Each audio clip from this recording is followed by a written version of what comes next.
ಸ್ನೇಹಿತರೆ ನಮಸ್ಕಾರ. ನಾಳೆ ಏಪ್ರಿಲ್ 13 ಸೋಮವಾರ. ನಾಳೆಯಿಂದ 44 ವರ್ಷ. ಈ 8 ರಾಶಿಯವರಿಗೆ ಸೋಲು ಅನ್ನೋದೇ ಇರೋದಿಲ್ಲ. ಕೋಟಿ ಕೋಟಿ ಹಣ ಮಾಡ್ತಾರೆ.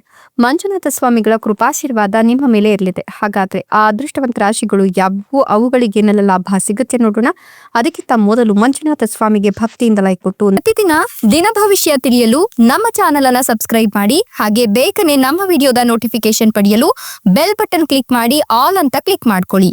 ಇನ್ನು ನಿಮ್ಮ ಜೀವನದ ಸಕಲ ಸಮಸ್ಯೆಗಳಾದ ಸತಿಪತಿ ಕಲಹ, ಪ್ರೀತಿಯಲ್ಲಿ ಮೋಸ, ಭೂಮಿ ವಿಚಾರ, ಕೋರ್ಟ್ ಕೇಸ್, ವ್ಯಾಪಾರ, ಹಣಕಾಸಿನ ತೊಂದರೆ, ಸಾಲಬಾಧೆ, ಸ್ತ್ರೀಯರ ಗುಪ್ತ ಸಮಸ್ಯೆ, ಹೀಗೆ ಹಲವಾರು ಸಮಸ್ಯೆಗಳಿಗೆ ಶಾಶ್ವತ ಪರಿಹಾರ ಮಾಡಿಕೊಡ್ತಾರೆ. ಡಿಸ್ಪ್ಲೇ ಮೇಲೆ ಕಾಣ್ತಕ್ಕಂಥ ಗುರೂಜಿ ನಂಬರ್ಗೆ ಒಮ್ಮೆ ಕರೆ ಮಾಡಿ ನೋಡಿ. ಹೌದು, ನಾಳಿನ ಏಪ್ರಿಲ್ 13 ಸೋಮವಾರದಿಂದ ಮುಂದಿನ 44 ವರ್ಷ ಈ 8 ರಾಶಿಯವರಿಗೆ ಸೋಲು ಅನ್ನೋದೇ ಇರೋದಿಲ್ಲ.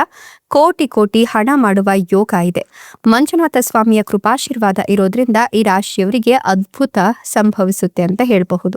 ಈ ರಾಶಿಯವರ ಜೀವನದಲ್ಲಿ ಬಹಳ ಶುಭ ಯೋಗಗಳು ರೂಪುಗೊಳ್ತಾ ಇದ್ದು ಮಣ್ಣು ಹಿಡಿದ್ರೂ ಕೂಡ ಹೊನ್ನಾಗುವ ಗೋಲ್ಡನ್ ಟೈಮ್ ಇವರಿಗೆ ಶುರುವಾಗಿದೆ. ಹೀಗಾಗಿ ನಿರುದ್ಯೋಗಿಗಳಿಗೆ ಆಫರ್ ಲೆಟರ್ ಸಿಗುತ್ತೆ ಅಂತ ಹೇಳಬಹುದು. ಹಣಕಾಸಿನ ಹರಿವು ಹೆಚ್ಚಾಗಲಿದ್ದು ಸಾಲಬಾಧೆಯಿಂದ ಪರಿಹಾರವನ್ನ ಕಂಡುಕೊಳ್ತಾರೆ. ಉದ್ಯಮಿಗಳು ಹೊಸ ವ್ಯವಹಾರಕ್ಕೆ ಕೈ ಹಾಕಲು ಅನುಕೂಲಕರ ಸಮಯ ಇದಾಗಿದ್ದು ಈ ವೇಳೆ ಸ್ವಂತ ಮನೆ ಪಡೆಯುವ ನಿಮ್ಮ ಕನಸು ನನಸಾಗುತ್ತೆ. ಮನೆಯಲ್ಲಿ ಮಂಗಳ ಕಾರ್ಯಗಳಿಗೆ ಯೋಚಿಸ್ತಿರೋರಿಗೆ ಅತ್ಯಂತ ಅದೃಷ್ಟದ ಕಾಲ ಇದಾಗಿದ್ದು ವಿವಾಹಿತರಿಗೆ ದಾಂಪತ್ಯ ಸುಖ ಹೆಚ್ಚಾಗುತ್ತೆ. ಇನ್ನು ಭಾರಿ ಆರ್ಥಿಕ ಲಾಭವನ್ನ ಕೂಡ ನೀವು ಈ ಸಂದರ್ಭದಲ್ಲಿ ಪಡ್ಕೊಳ್ತೀರಾ. ವ್ಯವಹಾರಗಳು ನಿಮ್ಮ ಪರವಾಗುತ್ತೆ, ನಿಮ್ಮ ಬದುಕು ಹಸನಾಗುತ್ತೆ ಅಂತ ಹೇಳಬಹುದು. ಉದ್ಯೋಗಸ್ಥರಿಗೆ ಬಡ್ತಿಯ ಅವಕಾಶಗಳು ತೆರೆದುಕೊಳ್ಳುತ್ತೆ. ವಿದೇಶದಲ್ಲಿ ಕೆಲಸಕ್ಕಾಗಿ ಪ್ರಯತ್ನ ಮಾಡ್ತಿರೋರಿಗೆ ಬಂಗಾರದಂತ ಸಮಯ ಇದಾಗಿದ್ದು ಈ ಒಂದು ಸಂದರ್ಭದಲ್ಲಿ ಆದಾಯದ ಹೊಸ ಮೂಲಗಳು ತೆರೆದುಕೊಳ್ಳುತ್ತೆ. ಹಿಂದೆ ಮಾಡಿರುವ ಹೂಡಿಕೆಗಳಿಂದ ಭರ್ಜರಿ ಆದಾಯವನ್ನ ಗಳಿಸ್ತೀರಾ. ಜೊತೆಗೆ ವಿಶೇಷವಾಗಿ ವೃತ್ತಿಯಲ್ಲಿ ಪ್ರಗತಿಯನ್ನ ಕಾಣ್ತೀರಾ. ವೃತ್ತಿಯ ಹಾದಿ ಸುಗಮವಾಗ್ತಾ ಹೋಗುತ್ತೆ ಅಂತ ಹೇಳಬಹುದು. ಇದರ ಜೊತೆಗೆ ನಿಮ್ಮ ಒಂದಷ್ಟು ಕನಸುಗಳಿರಬಹುದು, ಒಂದಷ್ಟು ಆಸೆಗಳಿರಬಹುದು. ಈ ಸಂದರ್ಭದಲ್ಲಿ ನಿಮ್ಮ ಒಂದಷ್ಟು ಕನಸುಗಳಿರಬಹುದು, ಒಂದಷ್ಟು ಆಸೆಗಳಿರಬಹುದು. ಅದೆಲ್ಲವೂ ಕೂಡ ಈಡೇರ್ತಾ ಹೋಗುತ್ತೆ.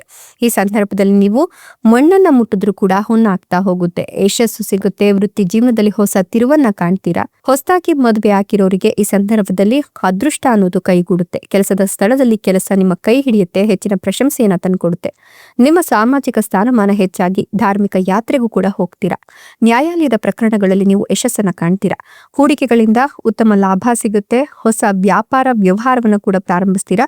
ಅನಿರೀಕ್ಷಿತ ಆರ್ಥಿಕ ಲಾಭದ ಸಾಧ್ಯತೆಗಳಿದ್ದು ಮಕ್ಕಳಿಲ್ಲ ಅನ್ನೋರಿಗೆ ಈ ಸಂದರ್ಭದಲ್ಲಿ ಪುತ್ರ ಸಂತಾನ ಪ್ರಾಪ್ತಿಯಾಗುತ್ತೆ. ನಿಮ್ಮ ಪ್ರತಿಯೊಂದು ಪ್ರಯತ್ನದಲ್ಲೂ ನಿಮ್ಮ ಪೋಷಕರಿಂದ ನಿಮಗೆ ಬೆಂಬಲ ಸಿಗುತ್ತೆ. ಪ್ರಯಾಣವು ಗಮನಾರ್ಹ ಲಾಭವನ್ನು ತಂದುಕೊಡುತ್ತೆ.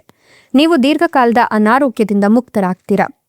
ಆರ್ಥಿಕ ವಿಚಾರಗಳಲ್ಲಿ ಯಶಸ್ಸನ್ನ ಕಾಣ್ತೀರಾ. ಜೊತೆಗೆ ಹೆಚ್ಚಿನ ಲಾಭ ಅನ್ನೋದು ನಿಮಗೆ ಸಿಗ್ತಾ ಹೋಗುತ್ತೆ. ಸ್ಥಗಿತಗೊಂಡ ಕೆಲಸಗಳು ಪೂರ್ಣಗೊಳ್ಳುತ್ತೆ. ಯಾವುದೇ ಪ್ರಯತ್ನದಲ್ಲಿ ಯಶಸ್ಸನ್ನ ಸಾಧಿಸ್ತೀರಾ. ಉದ್ಯಮಿಗಳು ಪ್ರಮುಖ ಒಪ್ಪಂದವನ್ನ ಅಂತಿಮಗೊಳಿಸ್ತಾರೆ. ಹಳೆಯ ಸ್ನೇಹಿತರನ್ನ ಭೇಟಿಯಾಗ್ತೀರಾ. ಪೂರ್ವಜರ ಆಸ್ತಿಯಿಂದ ಲಾಭ ಪಡೆಯುವ ಸಾಧ್ಯತೆ ಕೂಡ ಹೆಚ್ಚಾಗಿದ್ದು ಈ ಒಂದು ಸಂದರ್ಭದಲ್ಲಿ ವೃತ್ತಿ ಜೀವನದಲ್ಲಿ ಗಮನಾರ್ಹ ಲಾಭಗಳನ್ನು ಕೂಡ ನೀವು ಕಂಡುಕೊಳ್ತೀರಾ ಅಂತ ಹೇಳಬಹುದು.